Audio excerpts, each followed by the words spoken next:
So, hello everyone, and welcome to an above average podcast.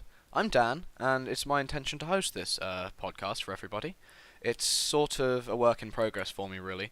It only really came about as sort of a joke that happened in a pub between a few friends of mine, and it got out of hand, and I decided, well, I have a little bit of spare time on my hands, so I might as well just roll with it and see where this goes. I actually don't know what the format is going to be like as of yet, so I'm still fiddling with a few things. This is just the pilot episode. Um, and my plan is over the next few episodes to actually do some more focused talks on just generally interesting things or things that interest me, things that I have opinions on, etc., etc. But for the pilot episode, I decided that it's probably better just to not necessarily introduce myself, but expand on the whole point of the podcast and my opinions on things, and do a little bit of talking to get everybody used to my rather irritating and extremely British voice.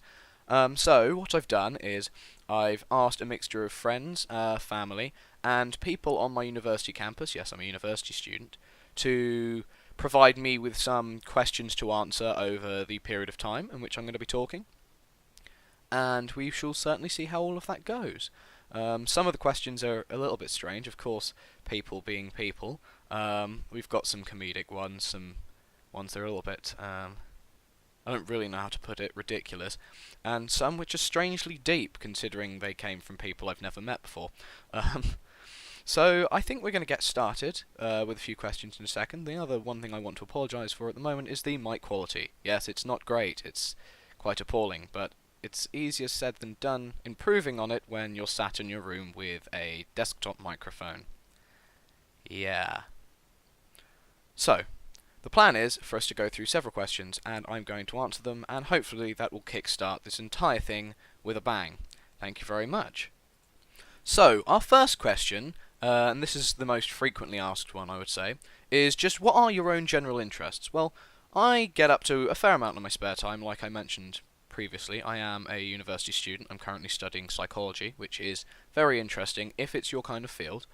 I like listening to a lot of music, although I'm going to go into a bit more depth in that a little bit later because music is very much one of my hobbies at the moment, and I listen to a lot of it.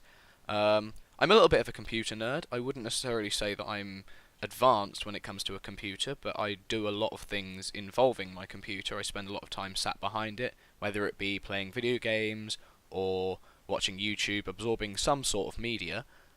Reading the news, I keep myself up to date with a lot of politics. I very much intend to do an episode of this podcast on politics, the political spectrum, where I stand on things. And also, I am currently in the process of obtaining a car. I have learnt to drive, but it's quite expensive here in the UK, so I'm working on it at the moment, but it shouldn't take too long, I would hope. I've also finally started reading again. I'm actually 20 years old, and I genuinely haven't read a decent book probably in about 7 to 8 years. So that gives me another something to do whilst I'm at uni. The uni work, of course, itself takes up probably a good 70 to 80% of my time, and some of it is repetitive, some of it not so much. It's just very, very time constraining. And sometimes it genuinely feels like it is weighing down enormously. But that's why I started a podcast, because I wanted something to do that was a little bit different, that not everybody is doing, and it gives me something to focus on other than my university subject at the moment, because at the moment it feels like it's driving my life a little bit. Again, I'll talk about that in more depth another time, but this entire podcast pretty much is my way of getting away from it all. So please don't expect it to be perfect. I'm very much developing it as I go along, and we'll just have to wait and see, because it's something I have absolutely never done before. I feel a little bit in deep water here, but I'm not intending for this to go anywhere. This is more of just an outlet for me, and obviously a few of my friends who are listening, you'll want to sit and listen to it because you've told me that you want to sit there and probably take the piss. So I'm very much up for you doing that, and yes, that's pretty much my list of hobbies at the moment. I want to get into a few more things. I've been thinking about going rock climbing quite a little bit, because there are a few people that I know that do it, and they all say that it's quite fun. I want to go into go-karting, because I also have friends that when they come back down from their respective universities want to go out and have a little bit of a drive around. And other than that, really, I would say that's the limits of it at the moment. My routine is fairly substandard. I get up, I eat breakfast, I go to the gym, I go to uni, I come home and I study, and that's pretty much the extent of it, aside from the occasional nights where, as a uni student, I get absolutely bladdered. But I've had to restrict that fairly recently because of some heart issues, unfortunately. Hence why the time now is being taken up by a podcast. Doesn't mean I don't go out and see my mates, just means that, unfortunately, I'm buggered. Right, so moving on to the next question. This came from one of my close friends, and he knows I'm going to come up with some stupid response for this. He asks, what is the meaning of life, the universe, and everything? Well, thank you, Douglas Adams and the Hitchhiker's Guide, for providing the obvious answer 42. But if you want me to be a little bit more deep about it, there's a lot more to life than that. It's all, for me, about actually going out and living life. I have a very specific philosophy on how to live. It's probably shared by most people, or a lot of people, to be honest. I don't see myself as that individual by any stretch of the imagination. But it's certainly centered around going out and making the most of your life while you can, because I'm very much a believer that money isn't important. Obviously, it's required, but it's not necessarily the driving force behind the happiness of everybody on the planet. I know people who are incredibly poor. They work on the breadline. They swear on the government's name on a regular basis, and I understand why. And they are still some of the happiest people I've ever met. And I also have, in the past, met people who have been excessively rich, millionaires, people that have earned an enormous amount of money in their lifetime, and they are, well, miserable. So my main philosophy on life is that not to worry necessarily about money, but to worry about going out, getting experiences, having a great life that way, and just going out and enjoying yourself, really. Other than that, I'm a very big believer on sticking to your guns and just being yourself. I hate it when people actively try to change themselves to fit in. Obviously, if you're just going to fit in and that's how you are, then that's cool. That's you. You do you. But when people purposely try to change who they are because they don't want to stand out or they're too afraid to stand out, I actually think that's quite sad, because they can't really be themselves and they're never truly going to be comfortable. Another aspect of life that I feel is quite important is actually expressing yourself. So if you feel something about someone, you should tell them. Obviously some people struggle with that, and again, that's okay too. But I feel like actually, if you are one of those people that can explain how you feel to someone else, or if you miss someone, if you care for someone, you should just go and tell them, because that's incredibly important to be able to keep relationships and keep people happy. And I think the most important aspect to life, probably, to me, would just be something quite simple like, I don't know, don't be a knob. It's something that a lot of people struggle with, actually, and I don't really understand why. I feel like if everyone was a little less hostile and just decided to be a little bit more passive, if you don't like someone, just stay away from them, then realistically, I see no reason why life wouldn't be easier for pretty much everybody on this planet. That doesn't mean I'm not necessarily an aggressive person. I love a good debate. I go to debates on the regular now, and I would like to think I'm quite proficient when it comes to debating with people. But the difference between a debate and actually just being a general arse is that in a debate you make a valid opinion known, you back it up with facts, and you can actually express yourself without directly attacking other people or being particularly inflammatory or harsh. And I think that's the best bit about it, which is why I love doing it so much. So I will probably be doing several debates on the podcast, whether it be just with myself or with some other people that I managed to get hold of that are happy to talk with me, aside from just making my opinions known, which hopefully should be quite interesting for anyone that's into that sort of thing.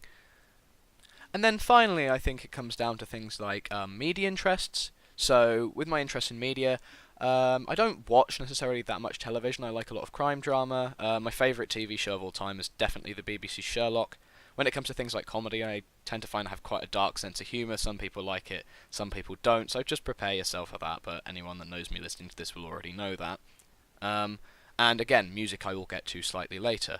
Okay, so next question. Do you have the big gay? No, I do not have the big gay. And moving on, next question here is, what are your opinions of Theresa May? Now, Theresa May currently is the Prime Minister of the United Kingdom. There's there's a lot going on with, I'm sure everyone's heard about Brexit and all of this political stuff, the gubbins, that's constantly going backwards and forwards and being memed to absolute buggery, and understandably so. Now, my opinion of Theresa May is very, very not good. That's the best way I have of putting it. I really don't think that she's a great politician. She doesn't appear to be able to stand by her word, and I appreciate the fact that she's in a difficult position, but she never seems to have the ability to be able to put her foot down and actually assert her own dominance. I think that's mostly the problem with her politics at the moment, and it's not just because I necessarily disagree with her views, but it's also because as an individual she just doesn't seem to have the gusto to be able to, I don't know, swayed in and just explain to her party and to the people that she is essentially not necessarily in charge of, but supposed to be guiding through any sort of political process, that this is the situation that we have, this is how we're going to control it. And currently I don't think she's able to do that, and quite frankly I'm not a fan. That's the best way of putting it. Doesn't necessarily mean that I have anything against her as a person. I certainly don't mean this in a slanderous way, and I don't mean it necessarily offensively, but I just am not her biggest fan, and I think she would be much better replaced with someone else. I'll probably get into a lot more depth on Theresa May when I talk about politics in the third episode. My plan is to do an episode on university and stress next, which is going to be a lot more in depth, and I can sit there and probably waffle for an enormous amount of time on that, because as any student will understand, it's a lot to be able to talk about. And then the third episode I plan to do on politics, which runs from everything to Brexit, to Theresa May, to the situation in the UK and how everything is funded, which I currently think needs a huge rework, right the way through to more Western politics, Trump, of course, we all knew that one was coming, and a few other little niggles that I have, whether it be things with the EU or how various systems in the UK work. I mean, I think part of it just comes from the fact that I'm quite a cynical person. So I do have the ability, well, not so much the ability, it's more of a detriment to be honest, to sit and pick holes in just about anything. You can give me something that even I really enjoy and I will still be extremely critical of it, including myself, no matter what the situation is. So if anyone ever needs me to critique anything, you already know exactly where I am, just drop me a message or whatever and I will happily do so for you.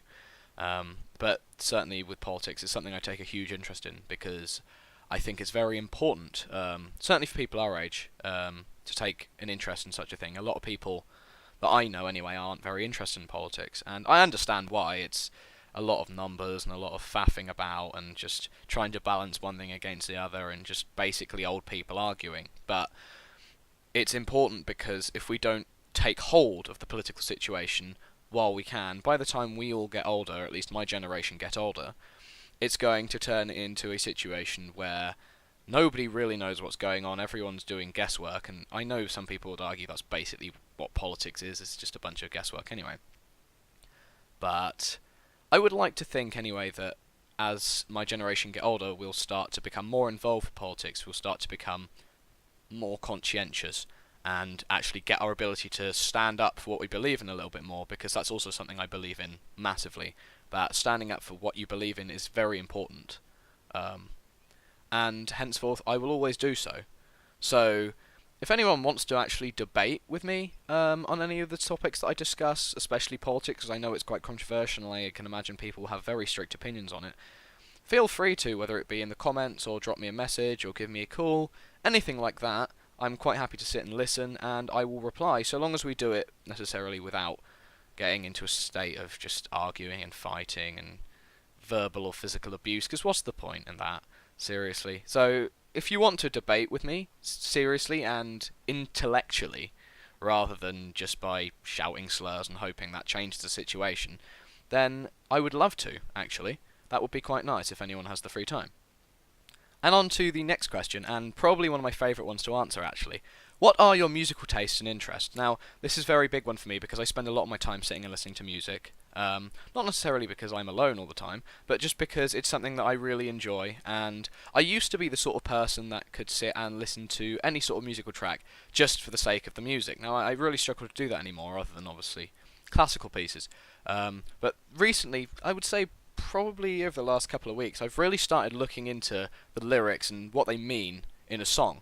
And ever since then, I've become more and more obsessed with the idea of listening to different songs, trying to figure out what they mean, and just trying to get sort of an understanding from what other people are trying to say. I think it's fascinating that something like music gives a medium for people to be able to do that. And it's why people have much varied music interests and music taste. I think because everyone sees the world differently, and so they relate to different songs differently, whether they're a bit more light-hearted, whether they're a little bit more heavy-hearted, etc., etc. And I think that's what's very interesting about music, because it is so subjective. When it comes to my own tastes, personally, my tastes in music are really varied. I mean, considering it's probably about a generation behind me, I very much grew up listening to things like the Beatles, Cream as well, because my mum, when she was bringing me up, was very much into those sort of songs, and even when she had me in the womb, she used to try and play the music to me directly by putting a Walkman up against her stomach. And it sounds quite weird, I know, it's something that a lot of people laugh about. It is, okay, it's bloody weird, but it's something that I think has resonated with me, because growing up, I've very much been able to settle down and listen to loads of different kinds of music and still appreciate them. So my top three artists, then, I will start with a little bit obscure again, but The Police, Fleetwood Mac, and Genesis are my three favourite artists. Well, they're specifically bands, and if anyone actually cares, Genesis with Phil Collins as the frontman, because I am a lover of cheesy 80s music. Well, 80s, 70s, around that era, anyway. But that doesn't mean that I'm solely restricted to some older, more poppy, rocky kind of songs. I mean, I listen to everything from some sort of classical music sometimes to Post Malone type kind of music, through to Joji. If anyone knows who that is, he stemmed from Filthy Frank, and of course all of the memes that have come from that have been ridiculous. The same guy that started the Harlem Shake trend, God. But now his music is actually really good, and it resonates with me quite a lot. Through to things like Frank Sinatra. Whenever I need a pick-me-up, that or Dean Martin's Ain't That a Kick in the Head, bloody brilliant song. So it very much depends on what sort of mood I'm in, I like to think, but my music tastes are extremely varied. I would say, if anyone wanted a short answer, anything from Led Zeppelin through to The Police, through to Post Malone, through to Frank Sinatra is the best way I have of describing it, but I can't really put it into a singular category. I listen to a lot of my music on vinyl. Anyone that knows me will probably know this, because I'm not necessarily snobby about it, but it's just something I like to talk about quite a lot. Fleetwood Mac, I think Rumours probably is my favourite album on vinyl. I play that one pretty much 3 or 4 times a week. So if anyone's looking for something new to try and they haven't actually heard it before, I'd very much recommend checking it out. Tango in the Night is also the other album of theirs that I have on vinyl, and that's very good. But if you're looking for some more up-to-date modern songs, I would probably recommend pretty much anything on the charts at the moment that resonates with you, is what I would say, because with myself and music, it's very much about finding something that you can relate to or you can have fun with. So you can sit and listen to the lyrics or listen to the tune, and you can still have a great time, whether it be to amplify your mood, whether it be because you're feeling a little bit down, or you want to pick me up, or for whatever reason. Music is always a good outlet for that. And so having music interests, I would argue, is a very important thing. I should probably go and do some more shopping for vinyls, actually, because my collection is pretty lackluster at the moment, and as a uni student, I haven't really had the money or the time to go out and buy any new ones recently, so that's something very much to add to the list for later. There are other songs that I like to listen to. Nirvana I play quite a bit, although I still live at home, and playing Smells Like Teen Spirit really loudly in the house does not do well with family. They tell me to turn it down a lot because, yeah, they say it's too depressing. I'd like to disagree. I think it's a fantastic song, and it's an instant classic, and I will forever argue that. But again, in a very long-winded way to answer that question, my music tastes are very varied, and I would actually encourage anyone who likes listening to their music to try and vary it and try and widen their spectrum of what they listen to, purely because I certainly found it to be a bit of an eye-opening experience from when I went from listening to one type of music all the way through to so many different kinds now, because you can almost use it as a tool to not just waste time, but actually manipulate your own mood, make you feel better, or just help give you something to relate to if you're feeling a little bit down, or give you motivation. Anything like that, really. Anything emotive, assuming you're an emotive person, I would very much recommend on finding a music library that is very wide and varied for that exact reason. Now, I'm aware that some of these questions are a little bit of a random hodgepodge, but that's because I don't really know the direction this is all going to go in. I'm hoping that the structure of the next few episodes is going to be a heck of a lot better, but some of these only get weirder.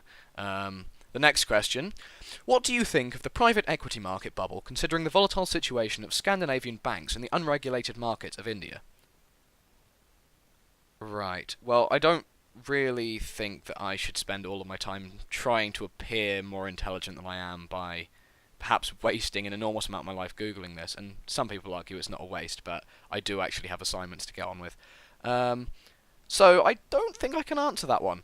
I don't really know where that came from, but it's there. I guess the unregulated... Yeah, no, I've basically had the thinking equivalent of an aneurysm. That's not going to happen.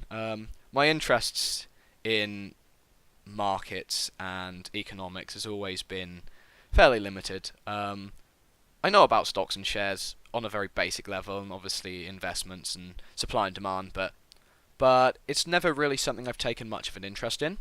So anything economical, really, unless it's on a basic level relating to politics, there's not really much use me talking about it or you guys asking me about it, because I'm pretty bloody useless when it comes to that sort of stuff. I'm not necessarily bad with money, but it's just anything more complicated than simply running my life, I basically get an error 404. Right, so I guess we'll move on from that, because I've just shown that I'm perhaps completely incompetent. And another deep question, it's always the people that I don't know, these are just people that I bumped into campus ask us, have you ever been in love? Yes. And that's pretty much all I'm going to say on that one, I think. And moving on, so what is your opinion on the genderification of product? Now, I've done a little bit of research into this because it's something I actually find quite an interesting topic to debate on. Now, for anyone that's kept up with the news, certainly here in the UK anyway, there's been, not necessarily a scandal, but there's been a process going on in the UK at the moment. I don't know whether it's actually been extended to other parts of the world, I assume Europe as well. Kleenex, the tissue brand, has removed man-sized tissues, or has refused to call them man-sized tissues now, because of what they're calling the problem of genderification, this idea that products or any systems are designed with marketing in mind that relates to specific genders and therefore is considered biased towards one gender or another. Now, my personal opinion on this is that this is going to sound quite outdated, but I think it's quite silly. Now, of course, in a modern society, we're constantly challenging norms, and I very much agree. Oh, well, why should man size be the bigger one? Why should this? But realistically, it's a tissue. It's a tissue. It's not like it's going to ruin somebody's life because they've had to go out and buy a tissue and it says man size on it. It's just an indicator. Now, I am a cisgendered white male, so judge that as you will, but frankly, this whole idea of people having to remove the genders of things like that for identification, it's fine. By all means, go ahead. If it genuinely makes things easier for everyone on the planet and everyone is generally happier, then I'm very much in support of it. Go ahead. But the idea that people genuinely get so upset over something, I think this saddens me. It's not a case of constantly going on about, oh, well, yes, millennials are all snowflakes and they all need to button up, nut up, and shut up and get on with it. No, I don't think that's the case. I think it's more the case that there are people that genuinely get so upset by something like that I personally see as something that is kind of trivial, that genuinely saddens me. And the reason behind that is because, at least in my opinion, there are so many things that are a lot more important to life than looking at what is labelled as a size or a markup or some form of marketing on a product and fixating on that. I genuinely believe that we live in a world where, and I have to be very careful what I say here because I understand that it may upset or offend people, but we live in a world where people have so much to focus on, and yet they still end up focusing on, again, what I personally see as the less important things. So, there are people out there that are starving. There are people out there that are struggling, living on the breadline. They can't look after their kids or their families, and they're having a really difficult time. They can't get by. There are kids out in foreign countries that need aid. There are people in my country, for example, that are now being royally screwed over one way or another, whether it be through bad luck, whether it be through new policy, etc., etc., and they can't get by. There are people trying to immigrate to this country that could genuinely contribute to our economy so much that simply can't, because of barriers that are being put in place, that I feel like that should be more of an important thing to tackle at the moment. Sorting out the state of the world as a whole, sorting out individuals, making sure individuals are physically okay in terms of their needs financially and physically, because once you've got that sorted, you can then work on how people feel about themselves, how people feel they fit into society, etc., etc. And the fact that there are people out there that focus more on, oh, well, this has got man size written on it, therefore I'm not going to buy it because it's got man size written on it and I don't like men. If you don't like men, sure, that's fine. You're entitled to your opinion in the same way that I'm entitled to mine.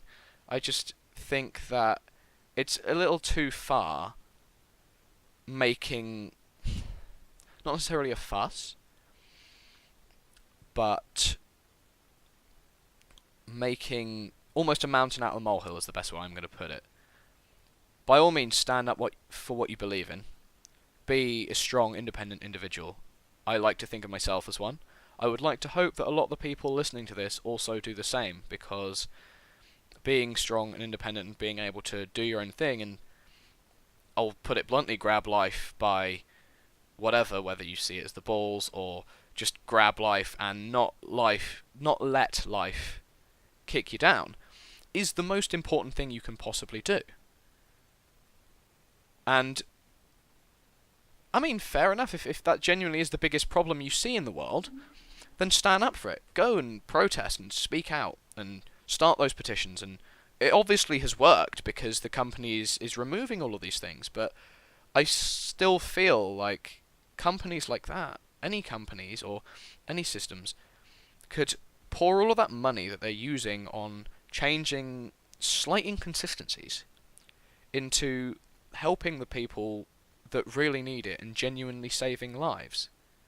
And that's the reason that I don't necessarily have a complete standpoint on this, because it's all about finding a balance. I'm very pro standing up for what you believe in. So if this is genuinely what upsets you, and it's what hurts you, and it's what's causing your life the most difficulty, then by all means, go for it.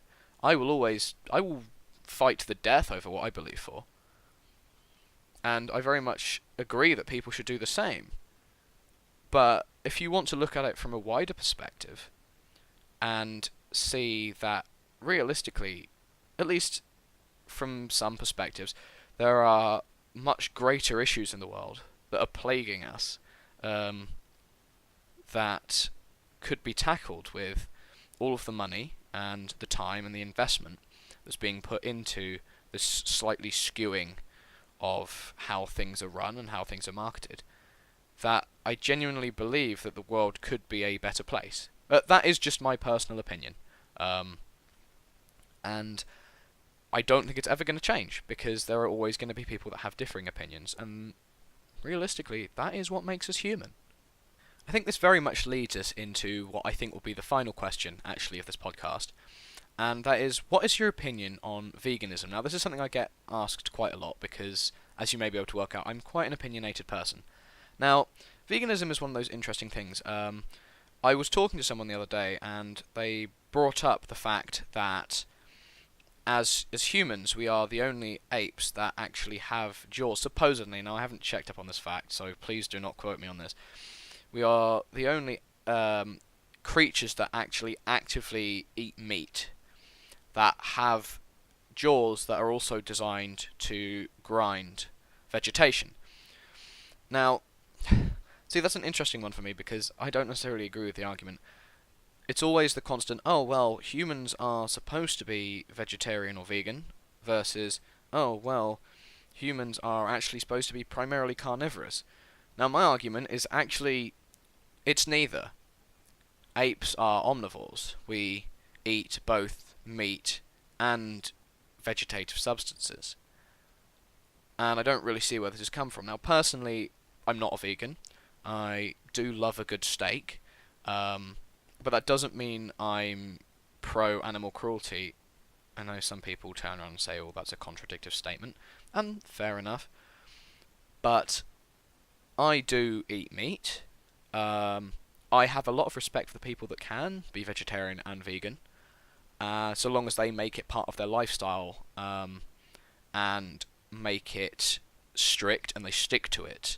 The one thing that does kind of irritate me is when, instead of standing up for what they believe in with their opinions, they try and force it on other people. There's a distinct difference. Now, standing up for what you believe in is, protesting, going and making your opinion known, showing it to the world, and showing these people that you have this opinion, you have this standpoint, and you're willing to stick to it.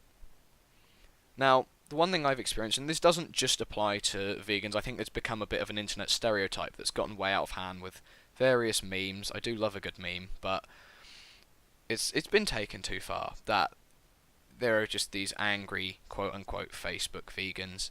And I don't necessarily think that that's the case. I think it is one huge meme, but the people that genuinely just spend all of their time going onto internet forums or onto social media, it's fine if you want to promote it, but going and commenting on other people's posts, sometimes people they don't know, saying, yeah, but your life would be so much easier if you turned vegan. Basically, what you're doing to me is an advertisement. I use AdBlock for a reason. Now, if you want to sit and debate with me over the benefits and the costs and the pros and cons of veganism or vegetarianism, by all means. Again, as I have probably emphasised way too much in this, I'm very pro-debate. If you want to talk to me about it, that is absolutely Gucci, and I would love to do so. But when people start off with messages saying you should turn vegan and then refuse to provide an argument for why, that's when it irritates me. And of course it works, it swings and roundabouts, it works vice versa when people that are non-vegan or vegetarian, people that are omnivorous, people that eat what they like, or the pescatarian, they then attack the vegans or the vegetarians for their choices. It's all very contradictory to one another, and I feel like if people were to actually sit down and talk about it on a more, not argumentative, but a more factually based setting, I think people would actually be able to get a much greater understanding from both sides of the argument. There's, of course, the big argument that you can actually conceivably grow an enormous amount more food in a field if you're just growing vegetables or fruit, with a much less amount of energy and money than the total biomass if you use those fields to, say, farm cows or pigs or other animals. if you're talking about ending starvation and saving the world, then I would argue then perhaps, yeah, that is the way to go. But I will have to put my hands up and admit I'm in the wrong here. I like chicken, I like my steak, and I will stick to that. If it genuinely came down to a case of, well, if you don't, then more people are going to start starving, then I probably would convert, yeah. But until that point where I genuinely have to sit down and contemplate how my actions will directly affect people necessarily that are in my sphere that I love and care about, until then, I probably, like most people, I'm quite ignorant to it. And this is going to come across very hypocritical considering what I said earlier about the misgendering and brands. But there is a big difference between me wanting to eat, say, a steak and a multi-billion pound company focusing their time and money on acting something that realistically isn't necessarily as big of an impact on life on the planet compared to, say, people starving. So it's a tough one. It really is. But veganism, sure, if you want to do it, go ahead. I will support you. Just please, please do not try and forcibly convert people without having an intellectual conversation and convincing them of the facts first. And I'll say that to anyone, whether it be if you're trying to help someone with sexuality, religion, dietary requirements, lifestyle choices, anything. By all means, stand up for what you believe for and help spread the message of what you believe for, and try and encourage people to maybe take it up if you genuinely think it's going to be beneficial to them. But please do not force it on them without a lack of facts or information to back yourself up. Because, at least from my experience, all that does is irritate and annoy people. I just want to emphasise the fact that I'm not actually attacking any particular group by saying any of this. It's all just my opinion, and I'm certainly not aggressive towards these groups of people myself. It's just I have experienced it firsthand, and I do know someone who is a very strict vegan and doesn't force it on people, but will happily sit and educate and talk about it, and will encourage people, and they have successfully converted about 3 or 4 people, and they're brilliant. They're brilliant people. I just think that the perception of how it should be done is more often than not gone about in the wrong manner anyway. That's the best way I have of putting it. Now, as this has been more of a Q&A and it's not really a singular topic for me to sit and talk about, I think I'm going to slowly start to draw this to a close, as I feel about, 40-minute mark, something like that, is probably appropriate for you just listening to me blabbering on about individual tiny little things, perhaps that I'm not quite so opinionated about as that which I'll be discussing in the future. I think the second episode will very much focus on university, the stresses involved with it, and dealing with it, because I think that uni is something that is often quite overlooked by people and how stressful it can be. Obviously, there's a lot of internet memes about it, and I see them every day. I constantly tag my friends in the bloody things. But it's something that actually affects people probably a lot more than is spoken about, and there's a lot of issues currently with mental health in the university community. So it's something I've done quite a bit of research behind, and it's something I kind of want to talk about because it has such a huge impact on how people see the world, how people get through their degrees, how the degrees themselves are run, anything as well outside of uni, to financial statuses, to relationships, to any other sort of difficulties with families, social issues, you name it. University can have such a huge impact on these things.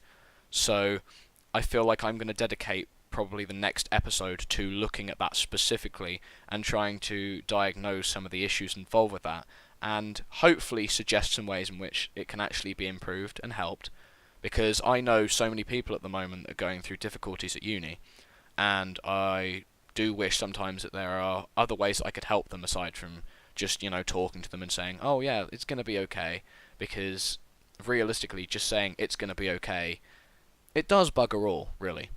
But on a more positive note, thank you all very much for listening.